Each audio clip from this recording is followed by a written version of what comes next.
The Y Curve with Phil Dobby and Roger Hearing. Growing the economy has been the key demand of business and government for decades. It's the way we measure how we stand in the world. If we're not growing, if we're in recession, it's a disaster, we're told. But there are voices now saying ever-expanding economies damage the environment and could lead us to disaster. Growth is not necessarily good. So what's the truth? And can there be expansion without destruction? The Y Curve. So, I mean, I feel like we have to have growth, don't we? But the question is, can we slow it down? I mean, well, again, but slowing it down, I mean, on our current measures suggest we will get less wealthy. Maybe that's a good thing. Yeah. But then where does the wealth go? Because that's the problem. If we grow an economy and actually it's only a handful of billionaires who really benefit, what's the point? That is the problem, isn't it? And it's what do we need as well, I guess, is the question as well. So are we at the stage now where in the pursuit of growth, we are being advertised stuff that we just don't need, but we buy anyway? Yeah, well, that's the thing. You need a new car. Some people need new electric cars, apparently. Yeah. I don't need a new electric car. You got one. Because I've just got one. Yeah. But I mean, but in examples of, yes, that is, people who say I must have the latest and greatest thing. And then that's a measure of pride almost, really. And internationally, we're always, it's measuring our manhood almost, if one could use that term, by saying, we've got X% growth, whereas someone else has got whatever else it is. And many people question the whole GDP thing anyway. Is it even a useful measure of growth? There's a lot of doubt about it. And are we happier because of it? Well, am I happier with my new electric car? Bloody hell I am. Yes, I was going to say, you're a good example. But generally, we've mentioned this a few times. If you go back to the beginning of the pandemic, and I'm always a little bit concerned about using this because I know a lot of people suffered through the pandemic. Yeah. People know people who died through the pandemic. No doubt it was a horrific time. But for many people, there were no cars on the road. Life was actually quite simple for 6 months, wasn't it? We had nothing, and we were quite satisfied. But we had lots of things. What we didn't have was an ability to get more at that point. And we still had, our TVs, which we sat and watched endlessly, streaming, whatever it was. So it wasn't like we went back to the Stone Age. But I think, there is a good point there. Many people say, well, the other thing is we are damaging, it's obvious, our planet. Yeah. Climate change, and climate change is directly related to growth. And there are people, and I think we might be talking to one in just a moment, who believe that we can actually use more and more resources. This idea, because there's, and in fact, most people obviously in the energy industry are gearing up for growth in energy. That we are going to replace all fossil fuels with renewable energy. And then we're going to have more renewable energy on top of that to cope with our greater energy usage as a society. How much greater can all this get? That's the question. Well, yeah, and where does it all stop? There's a man who's been thinking about this and indeed writing about it. In fact, his new book is called Growth: A Reckoning, just come out. And he's Daniel Susskind, Professor of Economics at King's College London, and he joins us now. So, Daniel, even though we think we need growth, we haven't been very good at it lately, have we? If we look at GDP. If we look at GDP per capita, which I think is the real measure, isn't it? Because it gets artificially inflated by having lots of people moving into the country. There's a lot of concern about GDP in the first place as a measure itself. That's right. But if we say that's the measure that we have been using and we want to see that grow, we're still lower than we were before the pandemic. So if that's what we're aiming for, we're not very good at it. That's right. There are very few things that all politicians agree about at the moment, but one of them is that we need more growth. Poverty and worklessness are rising. Public services backlogged and broken. Average real wages haven't moved for about 15 years.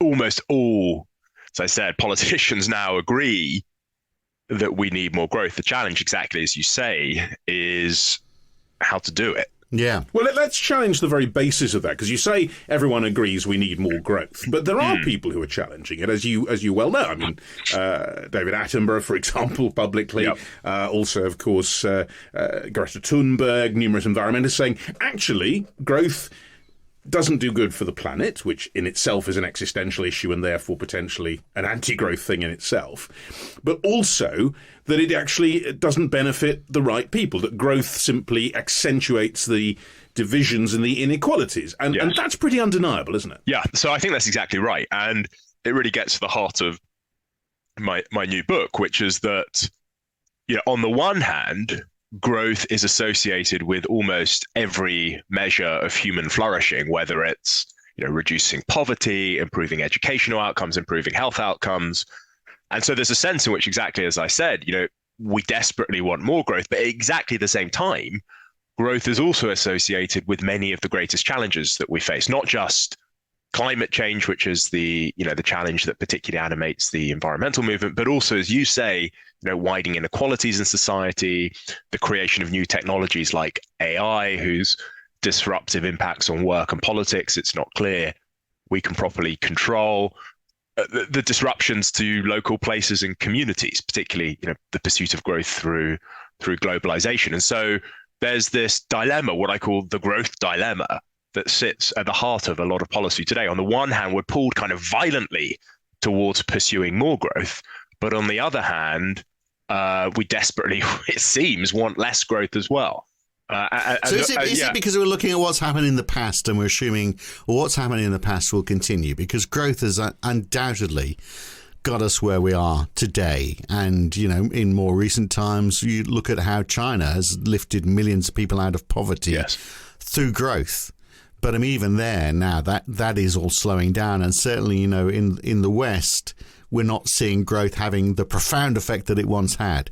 And yet we still seem to think, well, if we could just do what what it used to do, that everyone will be better off. And it doesn't matter about the discrepancy in income because it'll all get, yes, I'm going to use those words, filtered down. Trickle down, sorry. It's, everyone benefits. Yeah. But it doesn't work like that anymore. We've gone past that point, haven't we? Yeah. I mean, there is a sense, and this is sort of what motivated the book, a sense that the sort of price of growth is now for the first time threatening to overwhelm that promise.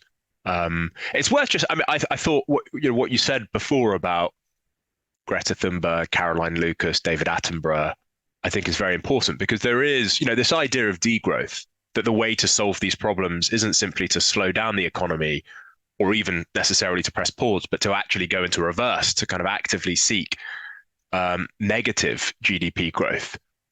It's an idea that began a few decades ago in the sort of corners of academia, but it's spread pretty far and wide now. And you see lots of people supporting the degrowth movement. It's an increasingly popular idea. And I think they get one thing right, which is really important, which is this idea that something has to give, that we cannot keep on going in the way that we are. That said, I think there are lots of difficulties with the degrowth movement. And perhaps the most important one is if we were to actually do what they are asking us to do, namely shrink GDP. I mean, I really think it would be one of the greatest acts of collective self-harm that humankind can inflict upon itself. I mean, just. But what about the biggest one since Brexit, perhaps? Well, no, let's not go there. But in terms of harm, though, because that's an interesting word you use there, Daniel. Because I suppose I'm putting my ecological hat on. Perhaps say, what is it actually that we're trying to grow? I mean, growth is a general thing. What do you say, GDP? But are we trying to grow? I don't know, personal benefit, collective happiness, something like that. I think it was at Bhutan that actually has a measure of national happiness as an indicator. But if we measure things simply in terms of, I don't know, the dollar value, is that in itself a distortion? Yeah, because a lot of it disappears, of course, in terms of inflation. Price of things goes up. So, yeah, I think if you ask a lot of people, say, oh, well, the economy is growing, but do you feel any better off? Most people would say no. And, could you get by with less? Most people would go, well, yeah, so long as I'm happy. So what sense does it make? What should we be growing? Yeah. And this is one of the big questions, which is, does GDP, the total value of goods and services that are traded in a market, really capture what matters? And there are lots of technical problems with GDP. For instance, that it's not a particularly good measure of things that are free. Many of the things that we really rely upon in life, search engines, email, whatever it might be, don't have a price. And so it's quite hard to capture their value in a GDP figure. Similarly, the GDP measure isn't particularly good at capturing quality. If you think about your iPhone today and compare it to an iPhone 10 years ago, perhaps a similar price point, but the quality is just, significantly different. So there's a whole bunch of technical issues with the GDP measure. But then, and I think this is what you're hinting at, there's also a whole bundle of sort of moral limits to the GDP measure as well, that there are many things that are that we value in society that aren't necessarily valued in the market, from, say, the natural environment to, say, care work in the home, which is perhaps, not done for free to support friends and family members.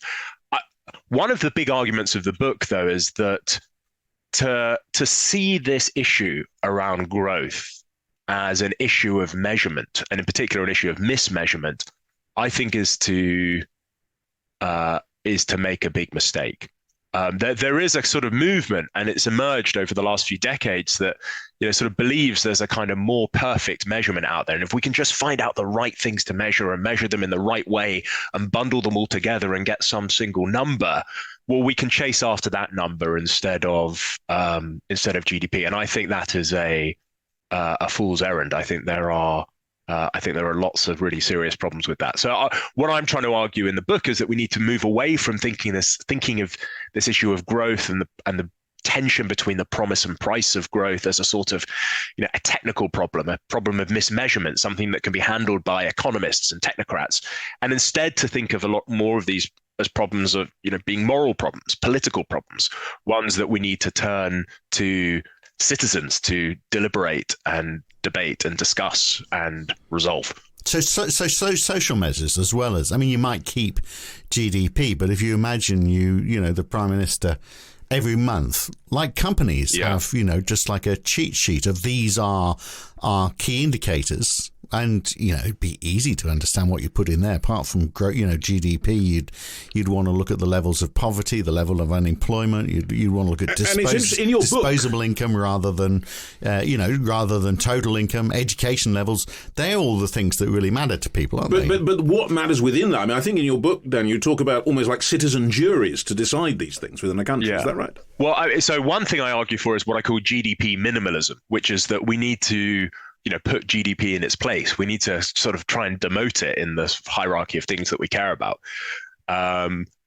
Just to sort of step back, one of the really interesting things about growth, and one of the really interesting, I think, surprising things about GDP is that although it sits very much at the center of our common lives today, it's chasing after growth and pursuing ever greater GDP. It's an incredibly new preoccupation. So before the 1950s, very few politicians, policymakers, even economists were interested in the idea of economic growth. It just wasn't something that was spoken about. And even if people decided that they wanted to pursue economic growth, we didn't actually have a reliable measure of the size of the economy, full stop, until the early 1940s. So it's a really new invention. It's a modern invention, something that came about in the second half of the 20th century. And I think it's important to keep that in mind. Is that really because it was a function of international competition? We know now that we say, well, how much is China growing by? How much is Germany growing by? Or was it because businesses had to grow because they had to satisfy their investors? Is it the finance sector which has been driving this? In the beginning, the short answer is it was war.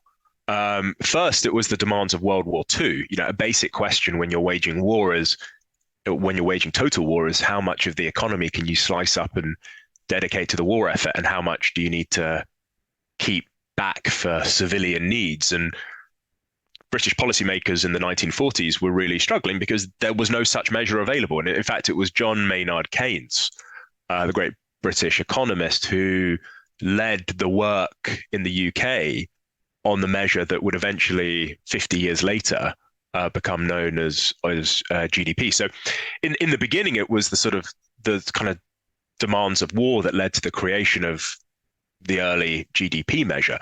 But that doesn't quite explain where growth came from, because GDP is just a snapshot of how big the economy is. Growth is, relentlessly pursuing an increase in that measure over time. And what really put growth on the political map was when war changed from hot to cold. and the conflict started between the US and Russia. And because it was a Cold War, there were no traditional battlefields. There were no traditional metrics of, casualties, territory, all of the things that you might normally use to see who is winning and who is losing a hot war.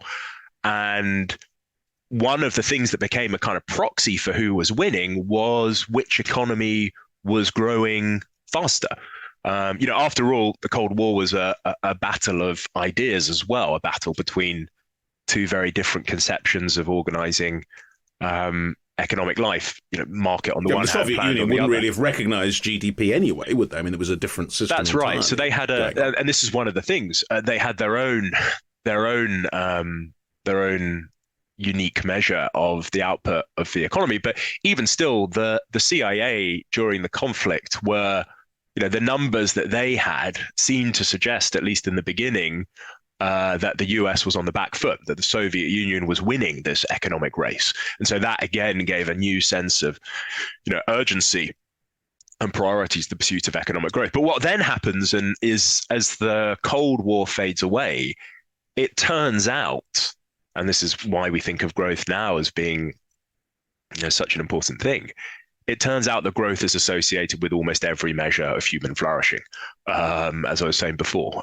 In the beginning, politicians start to pursue growth to tackle worklessness and poverty, but then the bounty that growth provides in terms of increased tax revenues and increased ability to borrow and so on give the opportunity for 20th century policymakers to pursue more ambitious social agendas as well. So growth although it's originally driven by these sort of demands of war and conflict, kind of almost by accident finds itself in kind of pole policymaking position because it turns out to be really useful for all these other things that the societies start to care about as the 20th century comes to an end. Yeah, well, that is the argument that's used, isn't it, by both sides of politics, that if you want more hospital beds, the economy's got to grow faster. So we get more tax revenue so that we can pay for those hospital beds. So we're sort of like wedded to this idea of growth because everything emanates from it. But there's another side as well, isn't there? That how do you get no growth but maintain the incentive? If I'm investing in a business, I want to get a return. If I'm going to see a return, that business has got to show growth. How do you get around that problem? I think it's an interesting question. When I wrote the book, Growth, A Reckoning, I was writing it from the point of view of politicians and policymakers, thinking about the national economy, thinking about GDP, thinking about growing economic activity in the country. But what's been really interesting already in the conversations I've had as the book has sort of taken on a life of its own is how many kind of analogous lessons there are for businesses as well, in thinking not necessarily about the pursuit of GDP, but the sort of relentless pursuit of profit. In the book, I'm interested in the trade-offs between growth and other sort of national policy priorities like protecting the environment, reducing inequality, supporting local places and communities, and so on. But you can see very similar trade-offs and tensions emerging within businesses and professional organizations between the pursuit of profit and the other things that businesses ought to be concerned with. And so because there's been this push in the boardroom attitudes to change, even the fiduciary duty element to perhaps change to the point where you are no longer your primary duty, legal duty, is to produce gains for your shareholders, that there may be other things that should be part of what you consider. Yeah. And there's a sort of, there's a parable I've been thinking about. One way to think about the story I'm telling of what happened to economic policymaking in the 20th century is sort of analogous to what happened to Boeing in the last couple of years, the kind of Boeing-fication of national economies. Just as we've sort of relentlessly pursued economic growth at the expense of other things that we might reasonably care about, so too Boeing's a good example of a company that has relentlessly pursued profit to the neglect of other things that they ought to be caring about. To the neglect of screwing things in properly. When exactly. A side panel falls off the economy. Yeah, quite. Is the safety. So I think there's lots of interesting parallels there in thinking about, both the growth of nations and the growth of organizations and businesses. Right, but I mean, the answer to that it would be simply regulation. You just go, well, okay, you need more regulation. We can't stop growth. We've got to have growth because that's the way the economy works. And if it falls apart and it's not working properly, we just need more regulation. I'm just putting myself. Regulation is the enemy of growth, as many conservatives would say. But that's the argument that's used, isn't it? Yeah.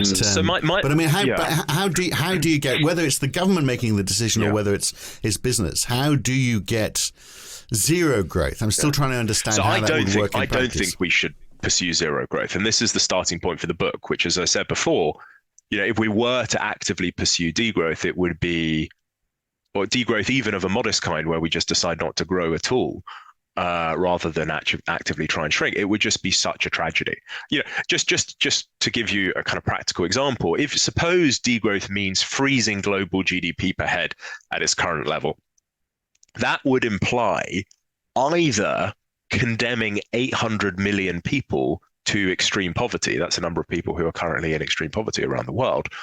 Or it would mean slashing the incomes of the 7.1 billion people that remain, often in the developed world, and redistributing their income around the world. And the argument I make in the book is, and I think it's a really important one, is that the story of growth in the 20th century is a story of a revolution, but it's an unfinished revolution.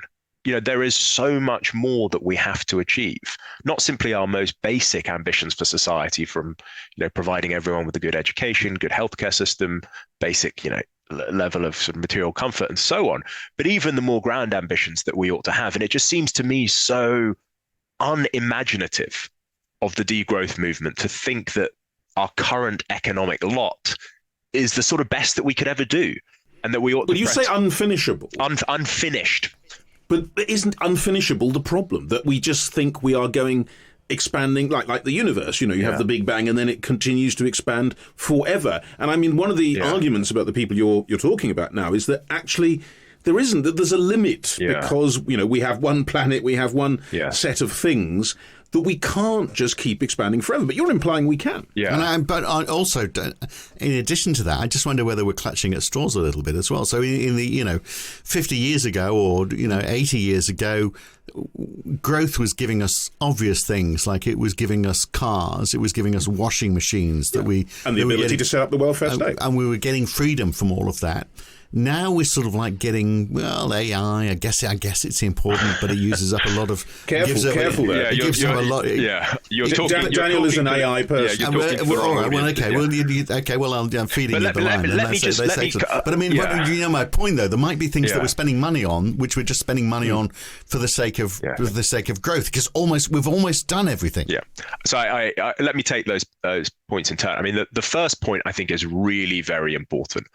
And if it's the one thing I want people to take away from the book, it's this, which is that you're exactly right, that the degrowth movement has a slogan which is very attractive. It's that infinite growth is not possible on a finite planet. And it's become the kind of rallying cry. And you hear it, you hear lots of people, make that claim. And that claim is just fundamentally wrong.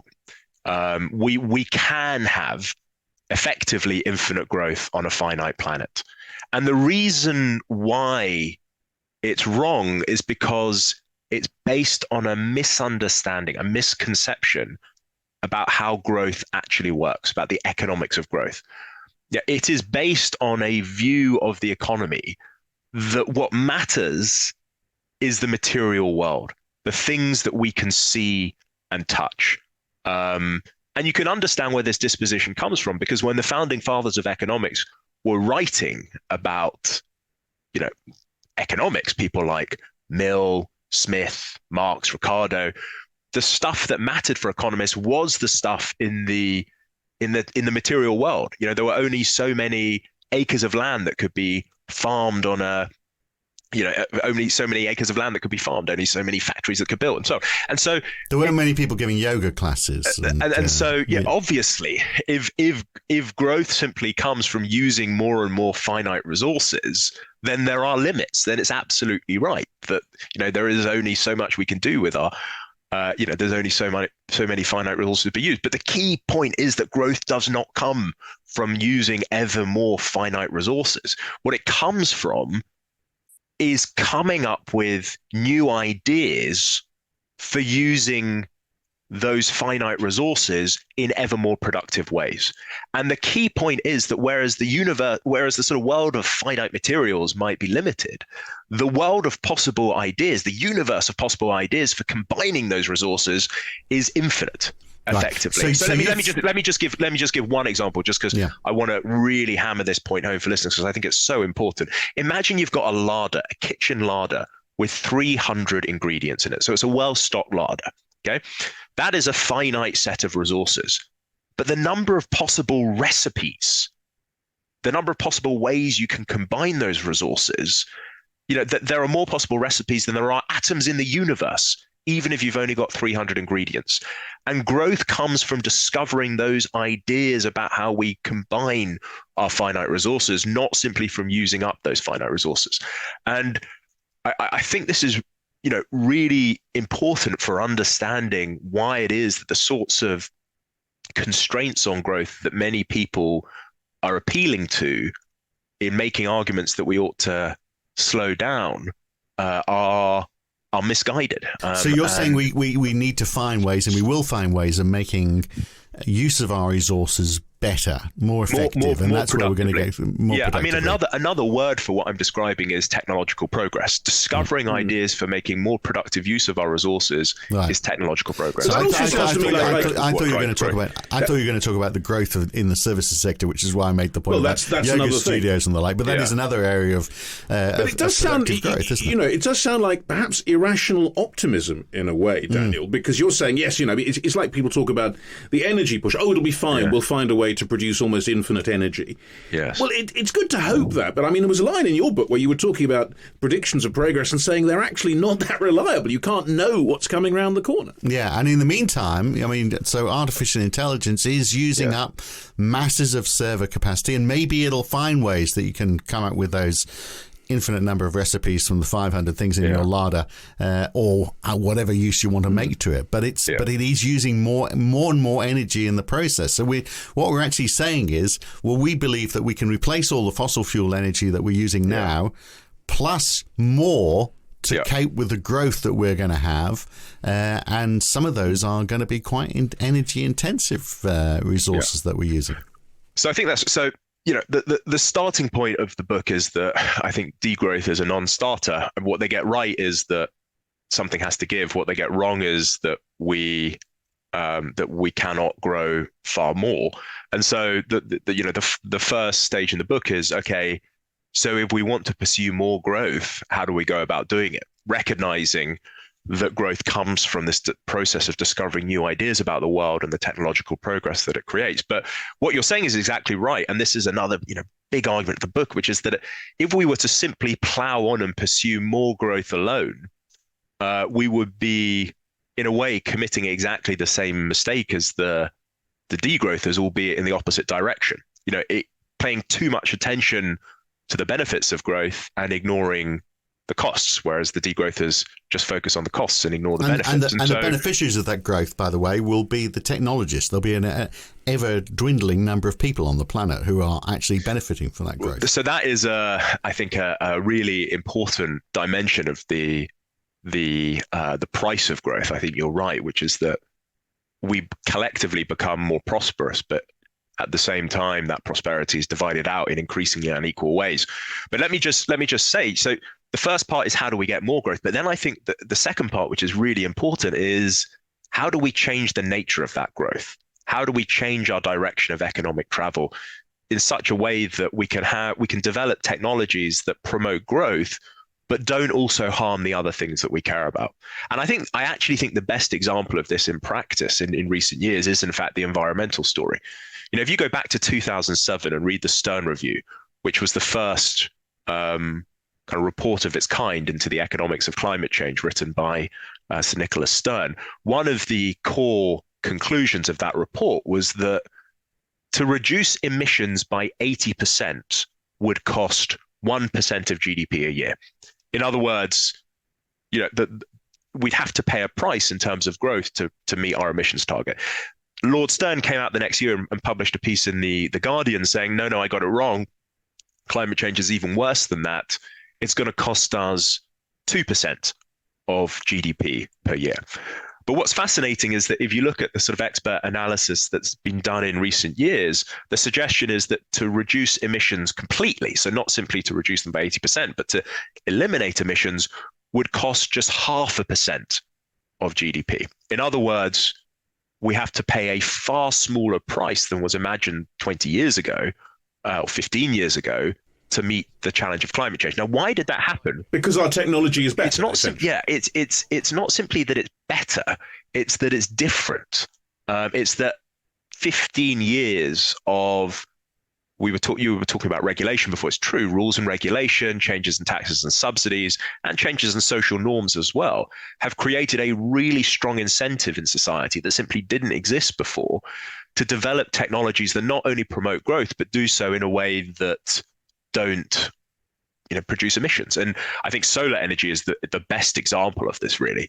It's a technology that back in the 1970s was meant to be a sort of technology of last resort, isolated lighthouses, outer space, and so on. But today it's completely commonplace, and it's commonplace because of the extraordinary innovation that has happened in the sector, and the price of generating a watt of electricity via solar has just plummeted almost 200-fold over those decades. But the deeper point here is that by changing the incentives that entrepreneurs, that business leaders, that individuals face in society, we can change the nature of technological progress that takes place and also change the nature of growth that takes place as well.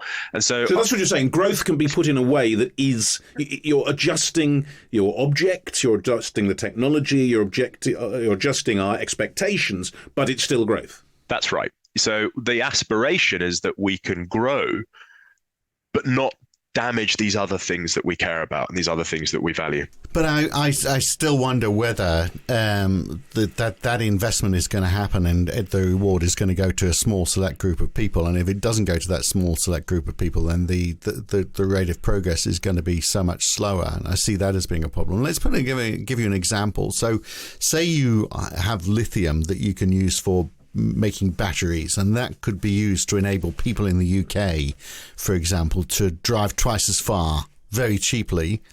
Or the same lithium could be used to provide batteries to offer electricity to communities in Africa so that they could develop industries and then they could become, more involved in the global economy. What's going to happen?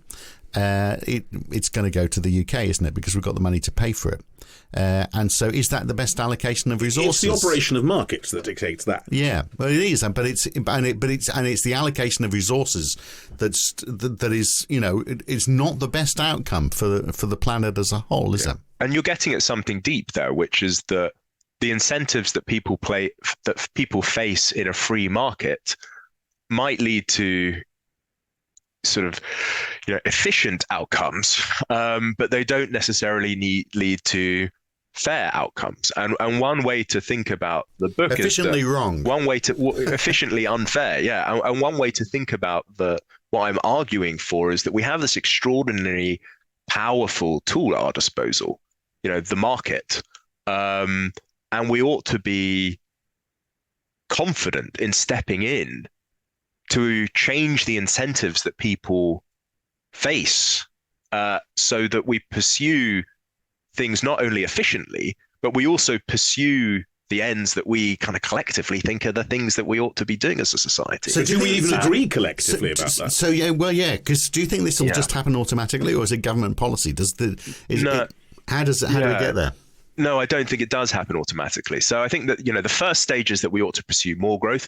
The second stage is that we ought to, through taxes and subsidies, through rules and regulations, through social norms, try and change the nature of that growth. And in the book, I, systematically go through each of the different dimensions of the price of growth and explain how we might actually do that. But in the end, we might have to accept that there are hard trade-offs between growth and other things that we care about. And the argument that I make is that these are not the sorts of, just to come back to what we were talking about before, these are not issues of measurement and mismeasurement, and we can't solve these things by creating an ever more perfect GDP measure by bundling in the environment or trying to capture different measures of equality in the GDP measure. It's not to say these things aren't important, but the idea that we can capture them in some number that we could then pursue is a mistake. These are moral questions, not technical ones, about the sorts of things that we ought to value in society. More prosperity or greater equality, a better environment, and what I set out in the book is the sort of political innovation that we need in order to support the sort of collective deliberation that I want to see among citizens about what we ought to be, how we ought to be resolving these trade-offs. So do you worry, though, that sort of like if you go back to like the Club of Rome, which was the mid-1970s, I think it was, wasn't it? When I remember reading that as a kid, and it was, and being terrified that we were going to run out of food. And then... Yes. But then, we found new ways of getting more productivity out of the land, and we've coped, and the population has grown a huge amount since. Yeah. So I think that's often pointed as, hey, look at the Club of Rome. We coped with that through technological innovation. And that's all fine, isn't it? We can keep on applying that to everything until we can't anymore. So do you worry about the fact that we're going to reach that point where we just can't? We just keep on saying, sure, we can, but then something changes. Well, we know the climate is changing, for example. And, in that case, we might have less arable food. We might be the ability to, produce energy reduces in some way. Yeah. That something gets in the way, and all of our aspirations for greater growth just are downfall. Yeah, I can recognize that as being... a challenge, but it just seems to me we are some way away from that endpoint. Indeed, we've barely even tried the sorts of interventions that I write about in the book. A serious carbon price, serious interventions to reduce inequality. There's a whole variety of things that we haven't even tried yet. So before grinding to a halt, I think it's a better idea to make serious efforts to try and change the incentives that exist in society so that we can, continue to flourish from a kind of material prosperity point of view, but also do so in a way that doesn't damage these other things that we care about.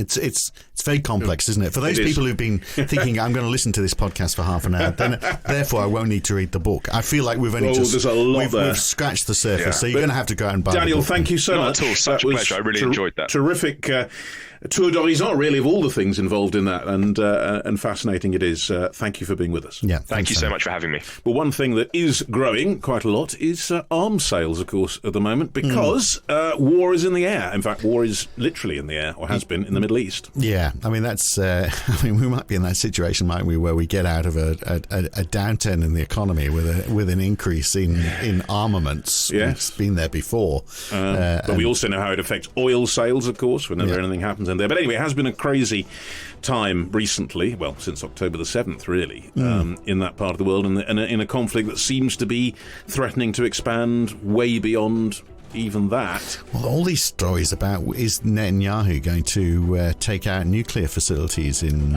Iran? Who knows what will happen? But the point, I suppose, is that it needs looking at, and is immensely complicated. So we're going to try and find someone who can at least get a sense of who and what and why in that difficult region. And we do sort of keep on bouncing back to this part of the world, don't we? But we feel like we keep on going, well, we can't leave it hanging for another couple of weeks because it is just where so much of the world's attention is right now. So we will be looking at that next week on The Why Curve. Join us for that. Thanks for being with us today, and we'll see you next week. Bye. The Why Curve.